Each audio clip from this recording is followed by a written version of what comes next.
Hey guys. You are watching your anime world, how are you all?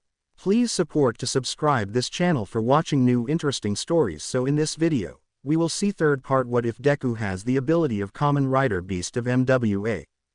Here is short summary. Izuku Midoriya is born quirkless even though he admired All Might.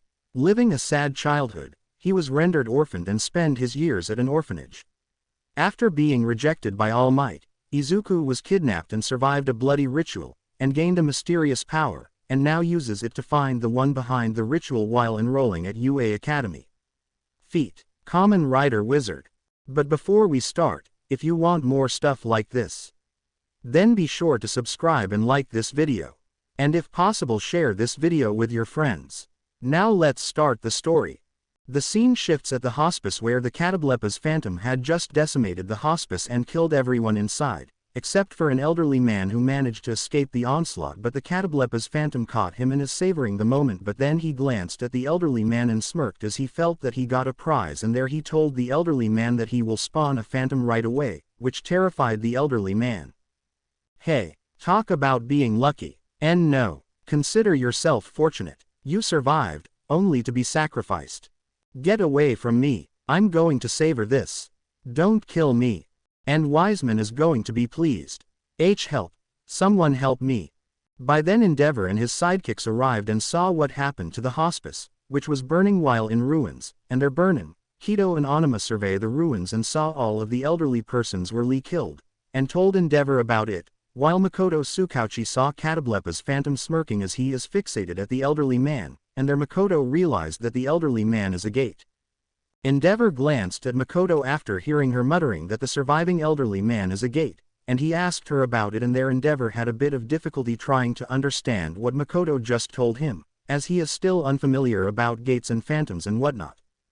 By then Himawari arrived and is shocked at seeing the hospice lie in ruins while seeing the Catoblepa's phantom holding the remaining survivor, and there he confronted the phantom and demanded to know what is he trying to do, which the phantom said that this man will give birth to a phantom so that the Sabbath would take place again, and like Endeavor, Himawari seemingly did not understand what the Catoblepa's phantom is implying.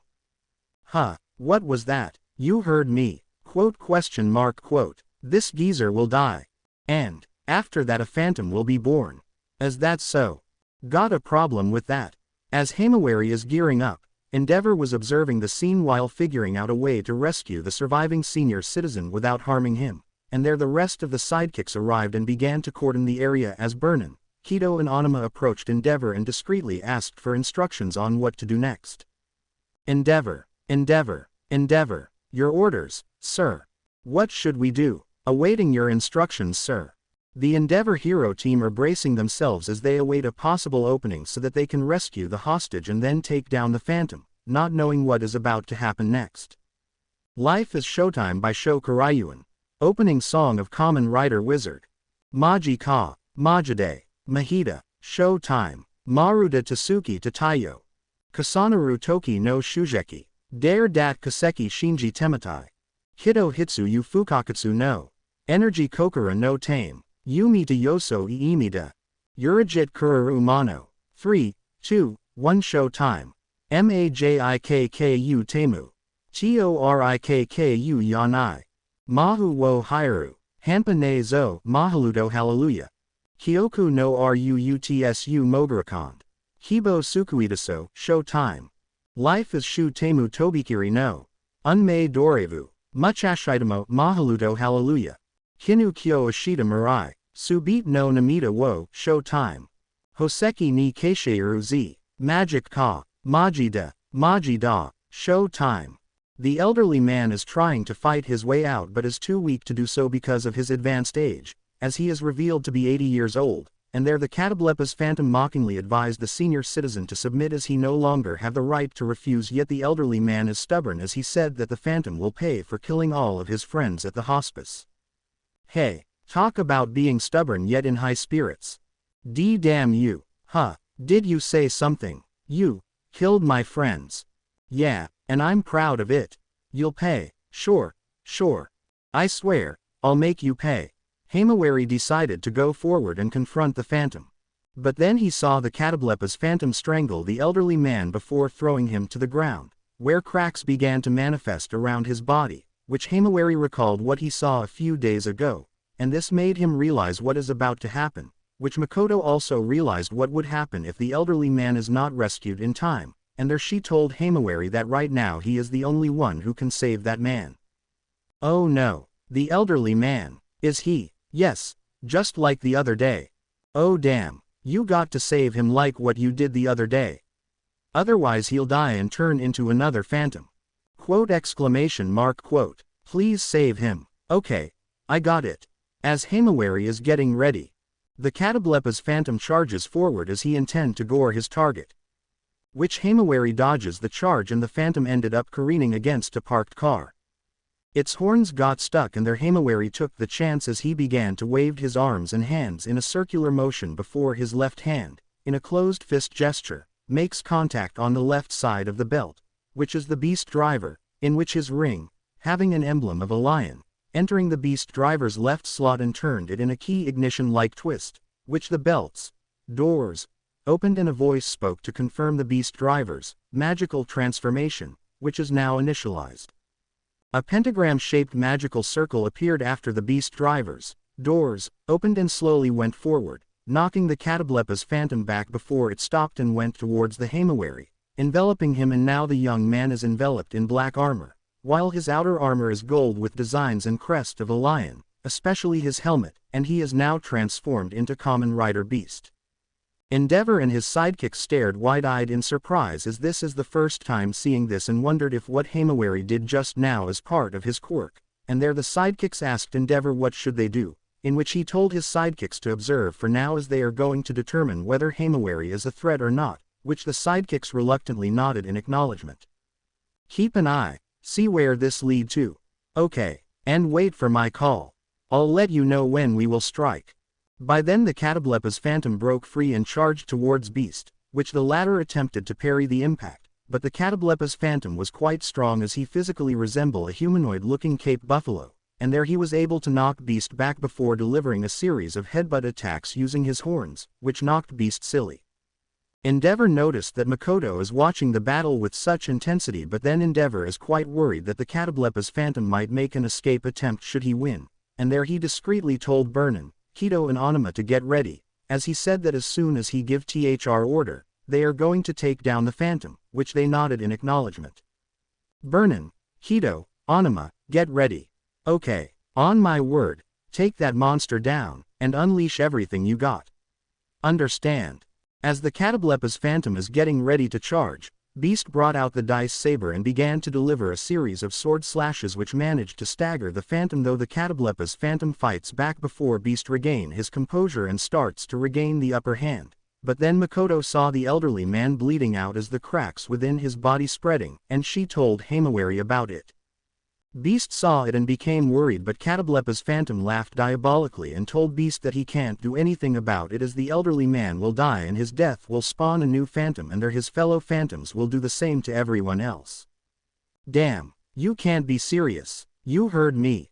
This geezer will die, and you can't do anything about it.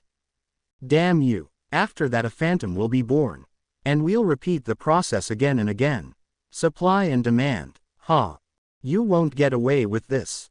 Got a problem with that punk?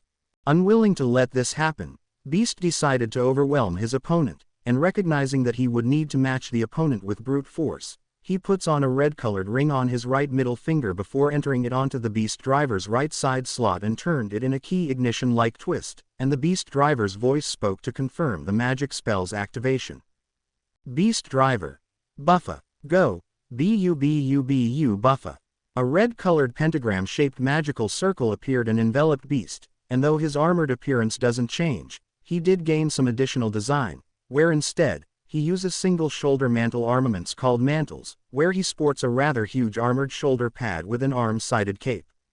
Since the magic ring he uses is the Buffa ring, the right armored shoulder pad resembles the head of a buffalo which has buffalo horns while the cape itself is colored red.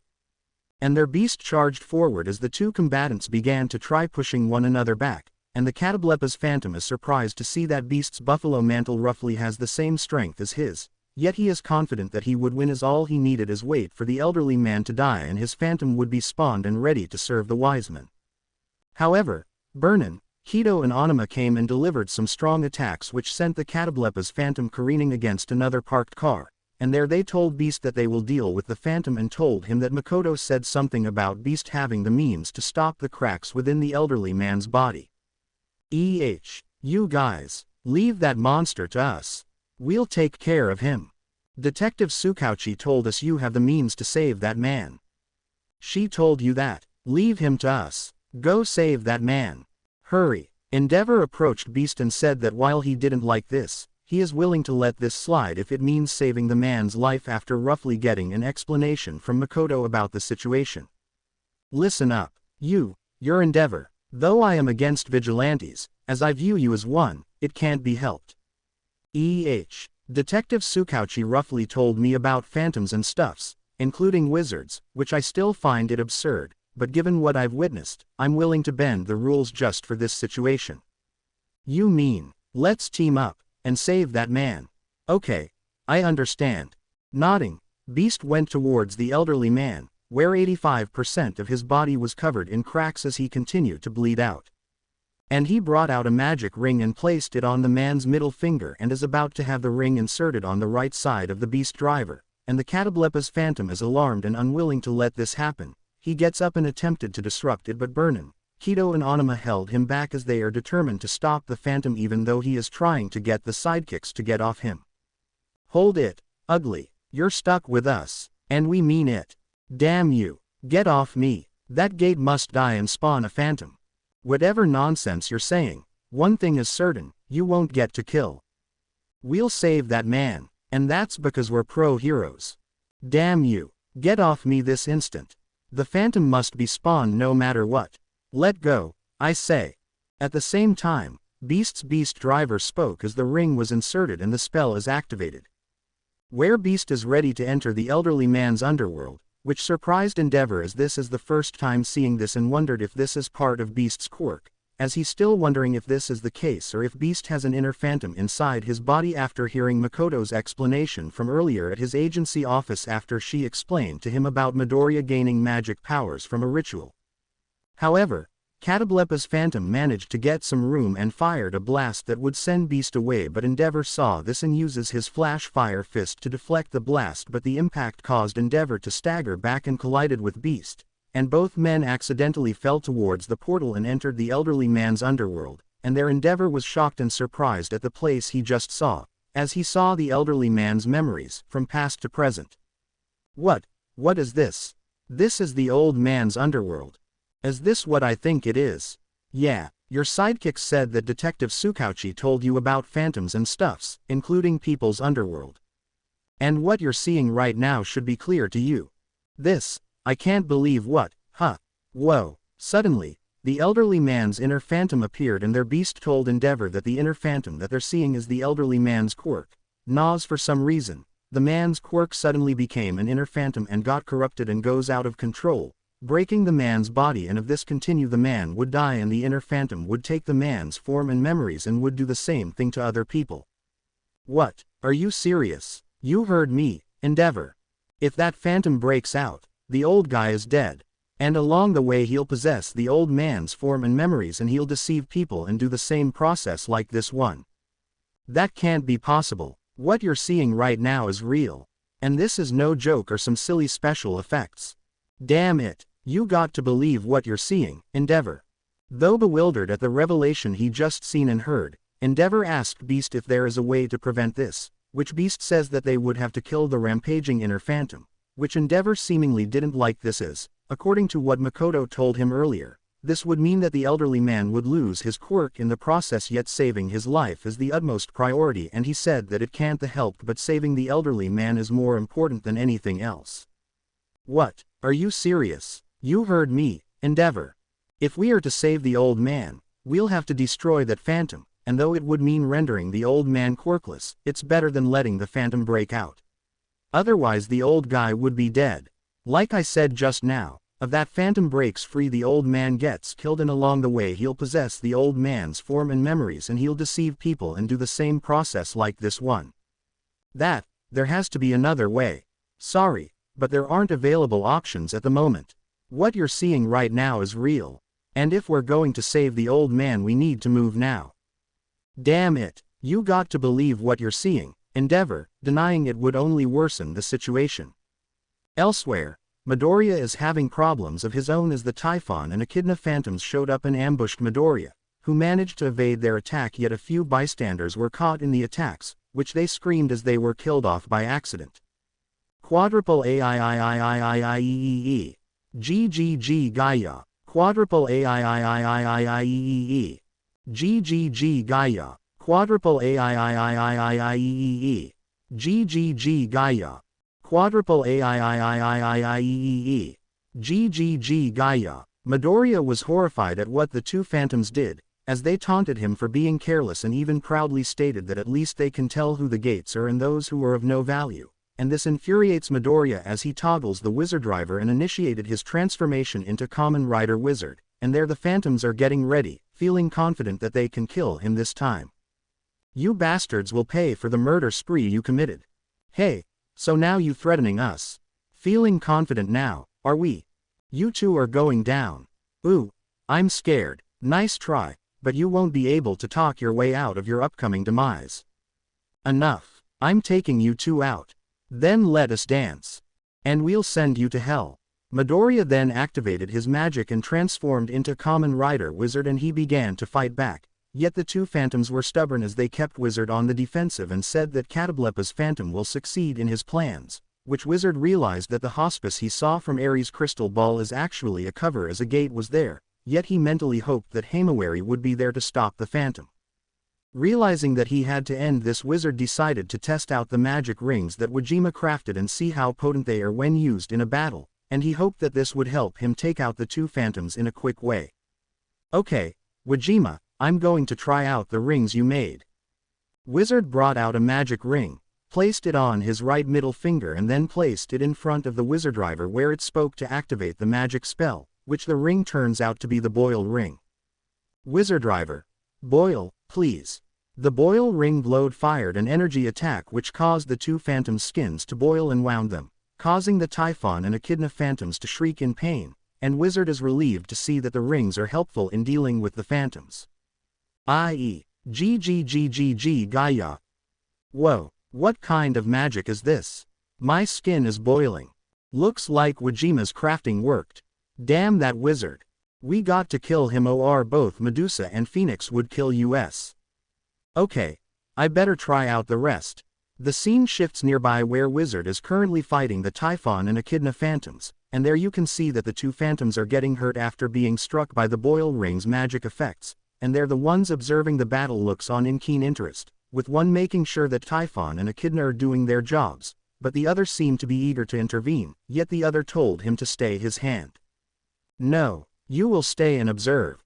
You serious? Yes. But, you know our orders. Oh come on, didn't you see that? We do as we are told. Damn, the observers turn out to be Medusa and Phoenix, who are in their human guises, as they watched the other pedestrians screaming while scrambling to get away after seeing what the two phantoms did a while ago, and in their panicking states they seemingly failed to notice that Kamen Rider Wizard is protecting them, as all they think about is getting to safety, staying in one piece, and nothing more. I.e. GGGGGGGGYYYYYYYYAAAAAHHHHH. RRRRRRRRRRAAAAAGGGGGGHHHHH. Ah. I.e. GGGGGGGGYYYYYYYAAAAAHHHHH. RRRRRRRRRAAAAAGGGGGGHHHHH. Ah. Despite seeing the people's sufferings and their panic-stricken states, Phoenix is getting rather impatient as he saw Typhon and Echidna are getting kicked around, and he tells Medusa that he should go down there and assist the two phantoms, though she told him not to go, reasoning that Wiseman has not given approval, and that Typhon and Echidna should be enough to handle the armored Midoriya, believing that the two phantoms would give their all. She also said that Typhon and Echidna knows what's at stake and what would happen if they fail in this mission, which did little to appease Phoenix's apparent bloodlust for itching for a battle, especially as he finds himself wanting to battle Midoriya after seeing him defeating a few phantoms in the recent weeks. No, you will stay and observe. Those are the orders of Wiseman. You serious? So we'll just stay here and watch our fellow phantoms get. Yes, Typhon and Echidna knows what will happen if they fail in their mission. But, what if that ring-bearing clown? Fine, I will ask Wiseman and see if he gives his approval. Oh come on, when would that be? Who knows? Be patient, Phoenix. Damn. Medusa smirked and assured to Phoenix that she would convey to Wiseman about it and said that if Wiseman approves of it he would let Phoenix deal with the ring-bearing wizard when the opportunity presents itself, and though he felt that it might take more time, like in weeks or months, Phoenix reluctantly accepts as long as Medusa tells Wiseman about letting him take a shot towards Midoriya. So, are you amenable to that? HMPH. Fine. Good. Those two better do a good job or else I'll get into a foul move. Be patient, Phoenix. We will win. Bah. As Phoenix and Medusa watches on, something unexpected took place as the White Wizard showed up, catching the two phantoms by surprise as they didn't sensed him coming out of nowhere, and there the White Wizard said that the ring-bearing wizard will defeat all of the phantoms, which Phoenix took exception and dared the White Wizard to prove his statement. What was that, you whitewashed asshole? All phantoms will die, you included. You think you're hot stuff. You are a third-class lifeform not worth anything but a domestic pet. So you're saying that I looked like a dog? Are you looking for a fight? I look down on you, you plankton. Say that again, you asshole. I look down on you, you plankton. Medusa glared at the White Wizard as she began to suspect that he is in league with Midoriya and asked him if he is the one who made the boy a wizard, which the White Wizard cryptically stated that he may have, as he claimed that he merely passed his magic onto Midoriya as a way to deal with phantoms like her and Phoenix. Phoenix became pissed and decided to vent his bloodlust towards the White Wizard, though Medusa tried to calm him down as she said that she should get Wiseman's approval first, but Phoenix said that the White Wizard interfered before, and if he interfered again it would put their plans to bring forth the Sabbath into jeopardy. No, we have our orders from Wiseman. Screw it. What? That whitewashed clown interfered before, so he might do it again and ruin everything. So we should strike at once. Wait, Phoenix.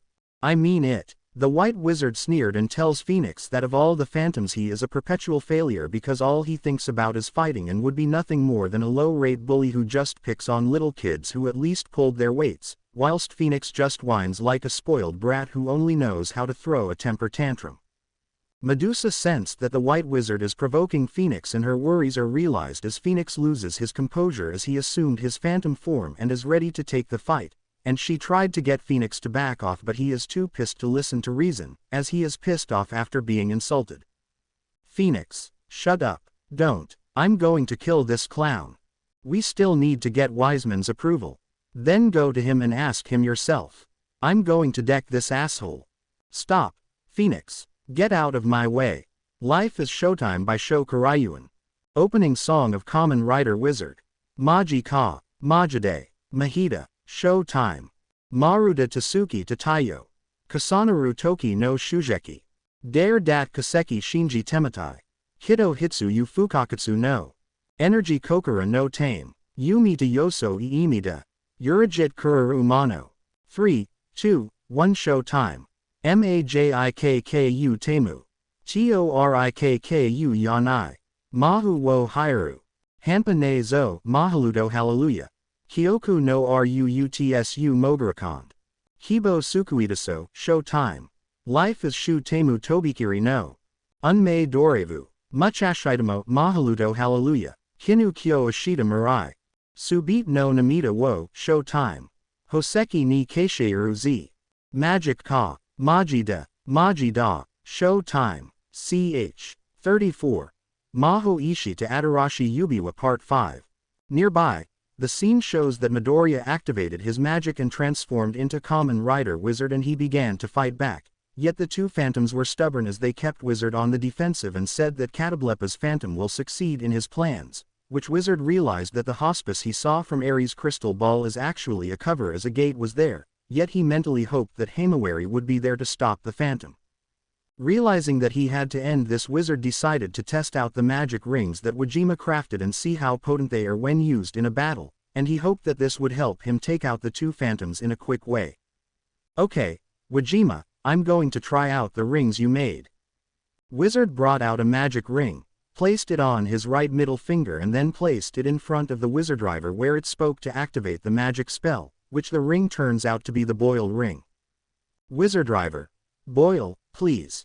The boil ring glowed fired an energy attack which caused the two phantom skins to boil and wound them, causing the Typhon and Echidna phantoms to shriek in pain, and Wizard is relieved to see that the rings are helpful in dealing with the phantoms.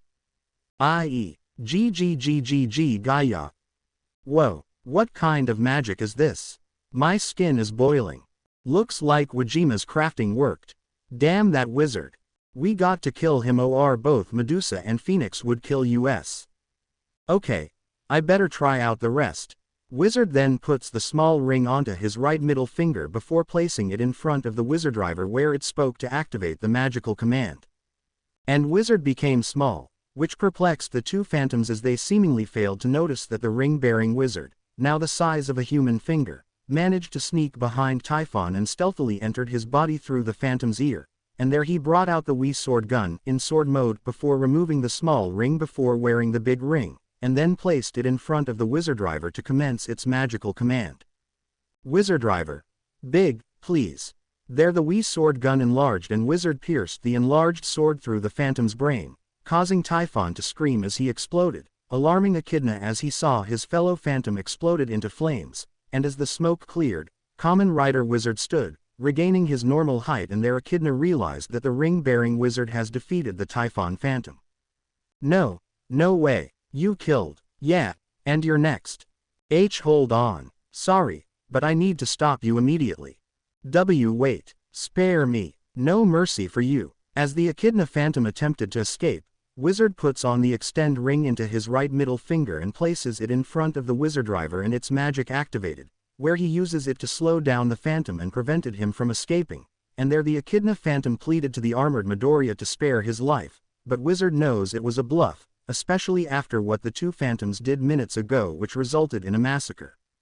However, a police van arrived, and out came several SWAT members, all armed with high-powered weapons, but in a very unwise move they open fire and shoots at the ring-bearing wizard while disregarding the phantom, who promptly uses the distraction to escape, and as Wizard attempted to chase after the phantom, majority of the SWAT members tackled the wizard to the ground and aimed their weapons at him. Freeze. Wizard was mentally frustrated at seeing how inept the SWAT members are, and as he is about to fight back and go after the phantom, Police Chief Kenji Saragame arrived, and visibly angered at the ineptitude course that the SWAT members did, he screamed at them to cease their action at once and unhand the ring-bearing wizard immediately. The leading SWAT member attempted to justify by saying that they captured the culprit and that everything is under control, but a sole survivor of the phantom attack stepped forward and belied what the SWAT members said and told Saragame what really happened, but the SWAT members attempted to voice their alibi in an attempt to cover their misdeeds. It's the truth, Chief. Yeah. With a wave of his hand, Saragame summoned another squad of SWAT members, and there the police chief ordered them to disarm the incompetent SWAT members and place them in custody while instructing the rest to find the fleeing phantom, which the SWAT members nodded in acknowledgement, as half of them placed handcuffs on the inept SWAT members and prepared to place them inside the police vans, and the rest began searching for the Echidna phantom. Saragame approached the armored wizard and apologized for what happened, surprising the latter as he did not expect that the police chief is aware of the fact about the ring-bearing wizard, and there Saragame professionally requested to the wizard to find and take down the fleeing phantom no matter what, while urging him to prevent more casualties, which the armored Midoriya nodded in acknowledgement. Please, I request that you find and take down the phantom. You knew about them?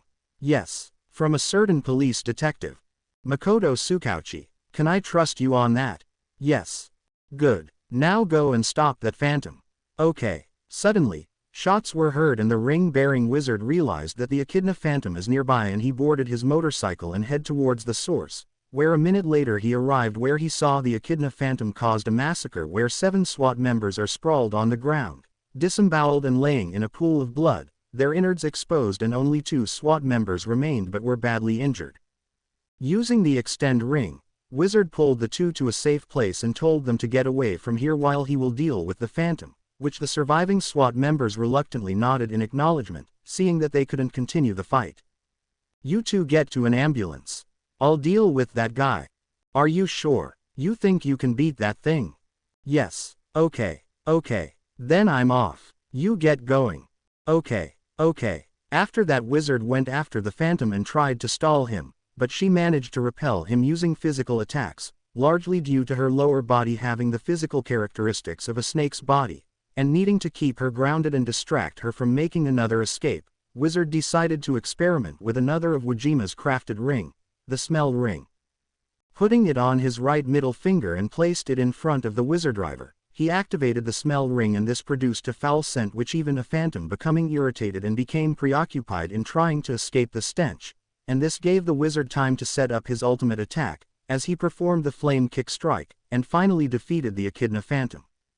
After that, he surveyed the area where he saw several paramedics arriving and began assisting the injured, and feeling that everything is under control, Wizard decided to leave and head out to where MWA is, unaware that MWA is dealing with a Phantom and received a reluctant assistance from Endeavor.